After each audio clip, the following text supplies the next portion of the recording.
Morning. Blessings. It is, what's today? Sunday, November 14th. Excuse me. Excuse me. Just got done eating some lunch. Um, few thoughts here. I'm going to title this one The Doors. Um,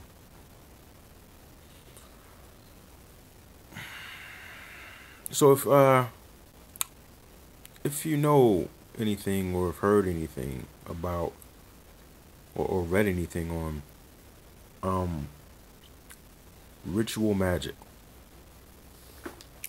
Ritual magic. Um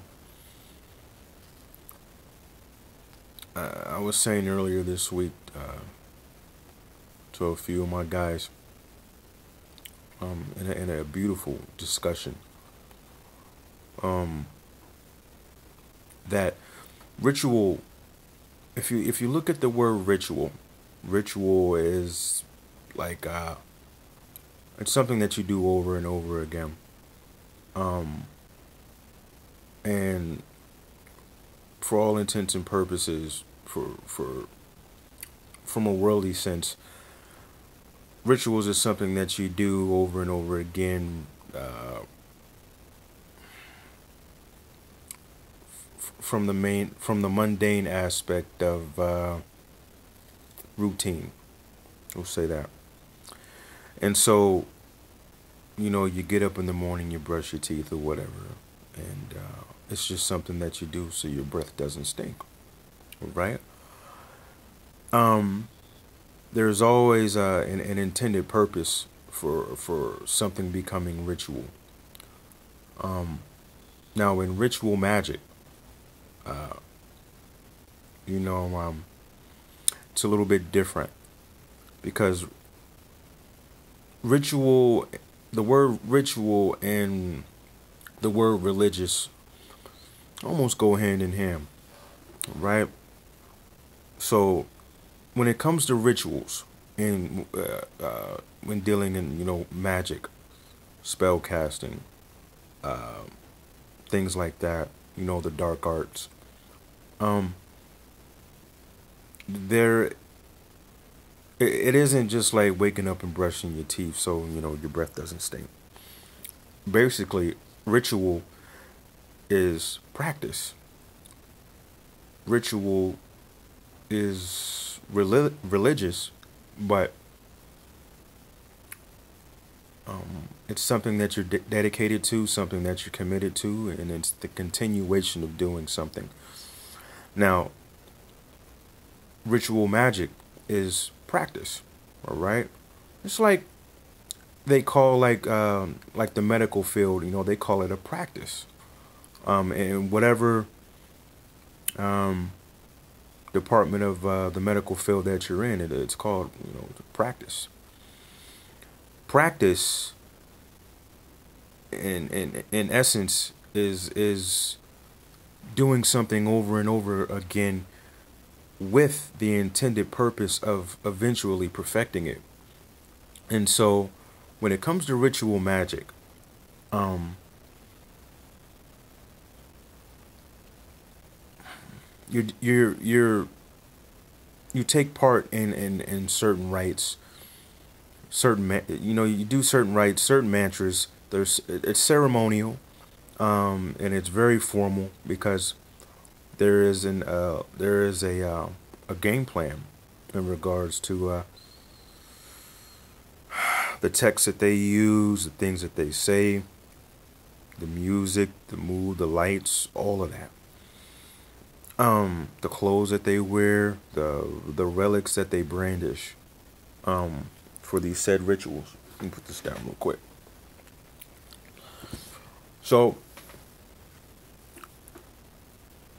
when a person when a group of people are doing a ritual, whether it's a person or a group of people, a ritual in like ritualistic magic, they're practicing to eventually perfect something with the intended purpose of opening a doorway The ritual is not just for the sake of them doing the ritual and say, ah, da, da, da, da, da, da, okay, it's time to go eat. Let's go out to lunch after this. No. The ritual is in homage to an entity, to a spirit. Um, and it's an exchange. Spirit says, you do this, and I'll do this for you. And it's always bigger picture with the enemy. And when I say spirit, I'm talking about, demons, the fallen, with the head as Satan. These entities require certain things. And so that's the ritualistic nature of, you have to do this at this time on this day with this thing or person or relic or song or mantra, vibration, frequency, whatever. You have to do this in homage to me. This is how you pay homage to me. And the entity, spirit, whatever, calls for that. And it's by the people carrying out this ritual, practicing this ritual, it's opening a doorway slowly but surely.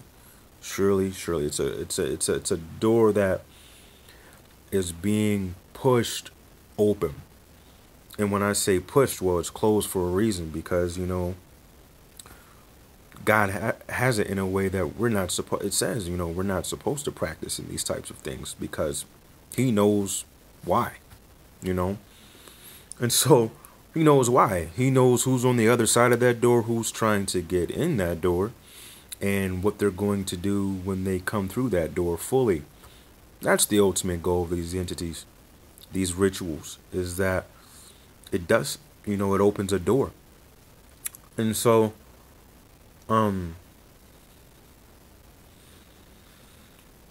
um, these entities get power. They get power.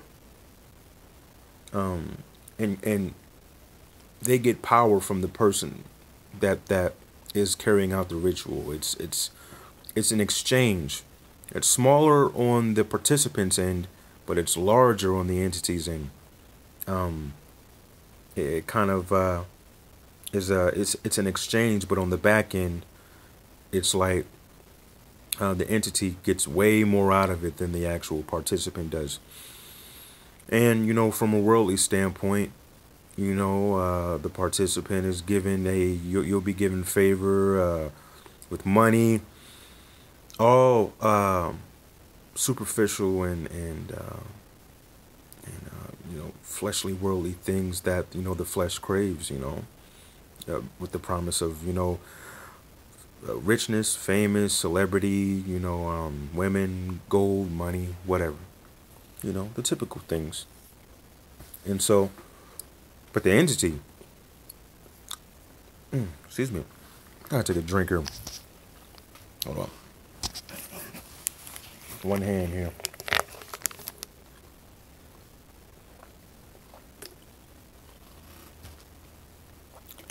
Sorry, I just got done eating lunch and I had a piece of food stuck in my teeth or something.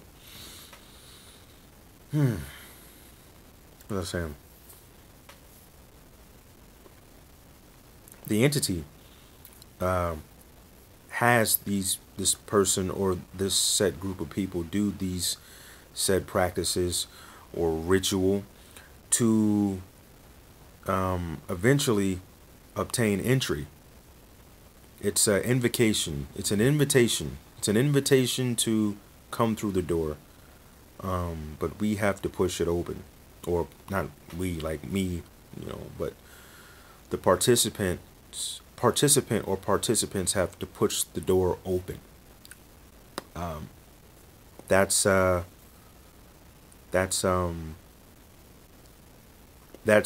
invocation of the spirit. You invite the spirit in. Anytime there's any case of demonic possession or like paranormal activity, that person that's experiencing it, willfully or unwillfully, some way, shape, or form, invoked that spirit to come in, bar none, all the time. That's what it is. Whether you did it knowingly or unknowingly, you're still playing the game. You know, in so many words. And so, um, when the and it's, you know, when I've said that, you know, there's no honor amongst thieves. You know, when it comes to sin, there's no honor amongst sinners. There's no honor amongst the sinful. Um, and so a lot of times, and I'll give you a super good um, example. There was a guy by the name of Jack Parsons. He was an occultist, looked up to Aleister Crowley. Um, he was a huge practicing occultist, who carried out rituals, who carried out, you know, ceremonies and things like that. And Jack Parsons was the founder of what we know as Jet Propulsion Laboratories today. And he invented the rocket fuel that got all of, to this day, that still continues to get all of our NASA ships or rocket ships or whatever, space missions, gets them up in space, the rocket fuel. Jet Propulsion Laboratories is a subsidiary of NASA. Um, and he did, there was what was called the Babylonian working ritual. And he pretty much opened that door. And then once the door is open, by way of ritualistic law, whoever casts the spell is the only one that can break it. That's with ritualistic law. Now, Jesus, you know, if that person accepts Jesus, Jesus abolishes all that. But if you're still, if you don't know Jesus and you know, you're dibbling and dabbling in witchcraft, and the dark arts, and Satanism and all that, you open that door, and you're the only one that closes it. That's by law of invocation and invitation. Now, what the entity does, and especially in Jack Parsons' case, he did this Babylonian working ritual, opened a doorway, and not too long after that, he was dead. Now, you the enemy uses people. Like when I say there is no honor amongst thieves, you think the enemy is going to honor his end of the he comes, the Lord says the enemy comes for nothing but to steal, kill, and destroy. He is the father of lies. You think he's going to honor your contract or honor that obligation? No, he's going to get what he wants from you, and then, you know, which is letting him in. And there's always a bigger picture with him. It's never just stops with you. He's always got an intended target that goes beyond you or that participant. And he wants to make sure that he has free reign, especially in those high places of invocation. So I forget what the actual term is, but the person who opens the door, there's a esoteric term for it. It's not the invocationer. It's I forget what it is.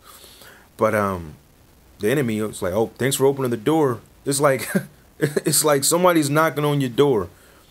Been knocking on your door. You let him in. They're like, thank you, and he wants to get in the whole house and do everything. So as soon as you open the door, he's going to shoot you in the face, and you're done. And because you're the only one that can kick him out. If, like I said, if you're, withstanding, us having the power of Jesus within us to tread over serpents and scorpions, he's given us that authority. But people who dibble and dabble in that stuff, you're susceptible to being overcome because you've given the invitation, the invocation. And so in Jack Parsons' case, he was dead not too long after that. And then a lot of spiritual activities started happening. A lot of crazy stuff. I won't go into it, but it's of record. You can go look it up. It kind of goes right into um, letting the wickedness in. And I'll say this: I've had a long standing um, opinion that the invocation, whether willful or unwillful, you still get the desired effect that the enemy is looking for. So you say, when the Lord says we should not be practicing divination or have such and such among us that does this, an enchanter or a looker of times, I forget that the word, but you know what I'm saying, saints. Um, it's not just for the sake of because I said so. Well, we should be doing it because he said so, but he has a greater understanding of why not to. It's not just because I said so. From his standpoint, um, he knows what's on the other side. He knows what's trying to get through. He is, um, like I said, his understanding far supersedes ours. You know, it's like telling a child, "Hey, look both ways before you cross the street." You can explain it to him if you want, but it should just. I mean, I don't know. Maybe that's a bad example, but um, you tell a kid something, and the kid doesn't understand, but that kid is supposed to do it just from the sake of, hey, because the parent told you. Now, if the kid wants to know why, well, the kid can go ask the parent, and the parent can explain it, whatever. So that's why a lot of things, if you want to know the reason behind something, take it to him, and he'll answer it for you, because he has such he's laid everything out for us as far as what to do, what not to do. Um, Traditions of men. Don't do this. Don't do that. Um, Not only because he said so, and not only because he has a greater understanding of why not to, but we shouldn't be doing these things because it's displeasing to him. It hurts him. It hurts him. God is a wrathful God. God is a jealous God.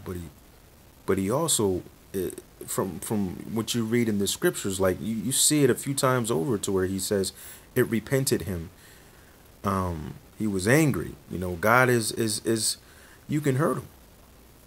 You can do something that displeases him. You think of a kid and a parent, and the kid does something that the parent said don't do, and the kid catches, or the parent catches the kid in the act, and the kid is like, and the parent is a little hurt by that. That's how our Father is to us. That's how our Father is. He made us in his image and in his likeness. So you don't think that the Lord, gets a little, not only does he get upset, he gets a little sad. He's displeased. It hurts him to have these things done.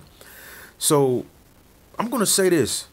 Long-standing opinion on willful and unwillful invitation and invocation of spirits and wickedness. I'm telling you, with the traditions of men, if you look at when we first started celebrating Christmas, when we first started celebrating Halloween, when we first started incorporating a lot of these pagan things, these traditions, and mingling them in to our society and our culture, look at the correlative implications of what happened as a result of that, as far as crime, as far as mass shootings, as far as serial killers, as far as satanic worship and the occult, and books and esoteric knowledge and games and all that, and spirits, paranormal activity. You look and see. Go back and look.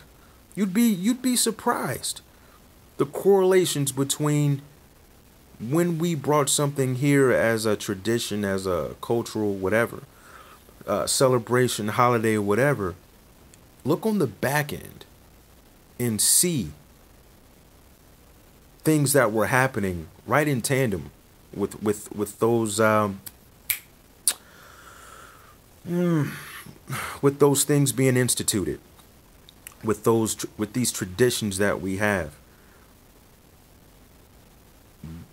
We've invited, we've brought a lot of these things on ourselves as far as inviting him in.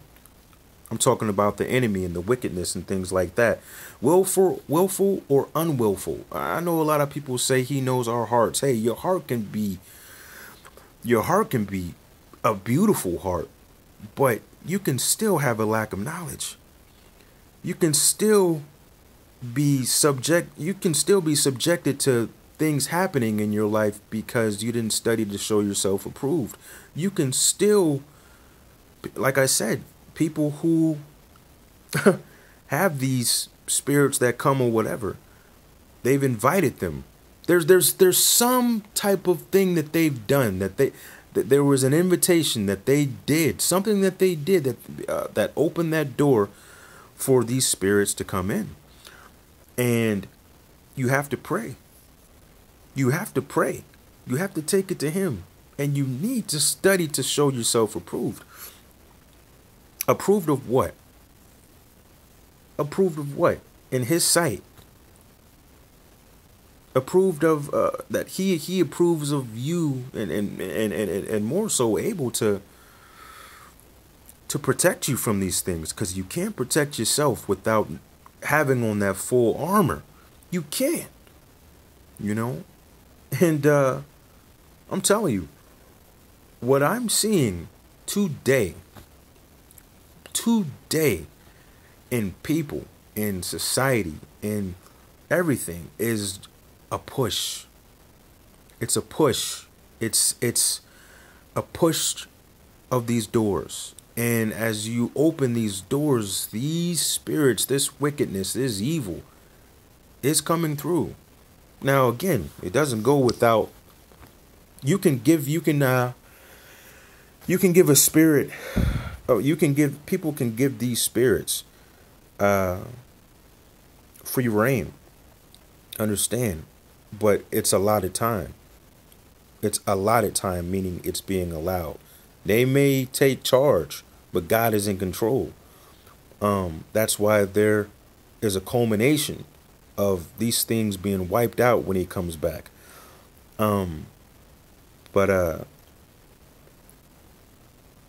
Yeah. When you start talking about this stuff, a lot of people don't get it. You don't get a lot of this in the places you should be getting them from, the people you should be getting it from. Yeah. You can give free reign unwillfully by taking part in a lot of these things. Now, I've become tenderhearted in a few things, most notably people, but when it comes to what's pleasing to him, what's not pleasing to him, and the ramifications behind some of these things that he says not to do, I'm not doing it. Not because I'm scared of some freaking demon or spirit messing with me. Not because I'm doing it because it's displeasing to him. I have a good understanding of why not to, but more so, I'm not doing these things because I know it's displeasing in his eyes, in his sight. It is displeasing. Everybody says he knows our hearts. Do we know his? Do we know his? Because to have a relationship with him or anybody is reciprocal. We have to know their heart and they know ours. And he already knows ours. Do we know his? Or are we just gonna, I hear that so much. He knows our hearts. Yeah. You can be, I don't want to say that. Don't want to say that. I'm trying to figure out a way to say it. You can have a beautiful heart, but still be naive. There you go. And naive or not, uh, you can still be an unwillful participant in sin and it still be displeasing in his eyes. Is it a heaven or hell issue with some of these things? As I've heard a lot of people say, heaven or hell issue or not. Don't know. But if he says don't do it, I'm not doing it. Not doing it. I don't want to think about if I'm going to hell or not. That's another thing. I'm not doing it because I don't want to go to hell. I don't know if there's a heaven or hell issue or not. If he says don't do something, I'm not going to do it. I'm not going to do it. It's black or white. Absolute. Yay, nay. No, I'm not doing it. I love him enough to, hey, I don't want to displease you. Not like, no, I don't want, I don't want your wrath to come upon me or anything like that or strike me down. No, I love you.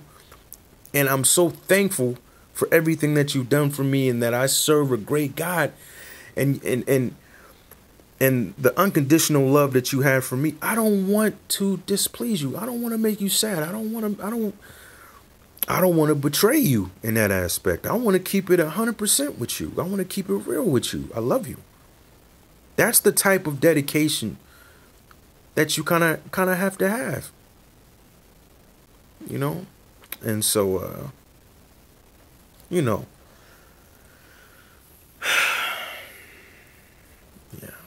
I was reading Philippians 4:8 to somebody earlier this week. Beautiful verse. You should read it.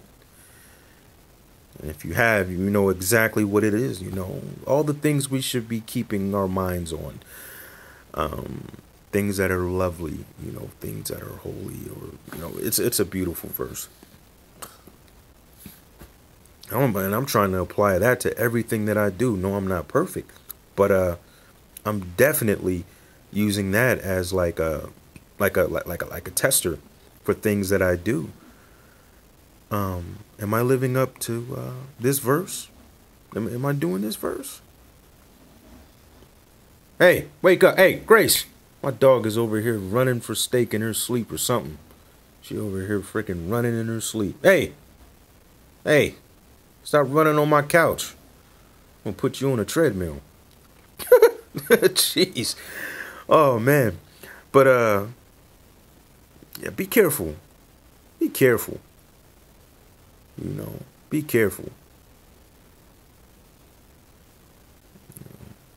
That verse, I stand at the door and knock. Be careful who's knocking on your door. You know what I mean? Be careful who's knocking at your door. In a lot of these cases, man, a lot of these cases, man, especially what's going on right now with everything. And it's just building and building and building. And, these things have to happen, but it doesn't have to happen to everyone. Don't be an unwillful participant. Don't be freaking naive. Don't be like, I have this saying, life is about what you know and what you don't know. And in the most extreme circumstances, what you don't know can kill you. And thinking you know something that you don't actually know can be just as bad as you not knowing at all. So therefore, know what you know and know it well. Know the truth. Be a lover of truth. Be a lover of truth, as the word says. Are you a lover of truth? Love you. Have a good rest of the day.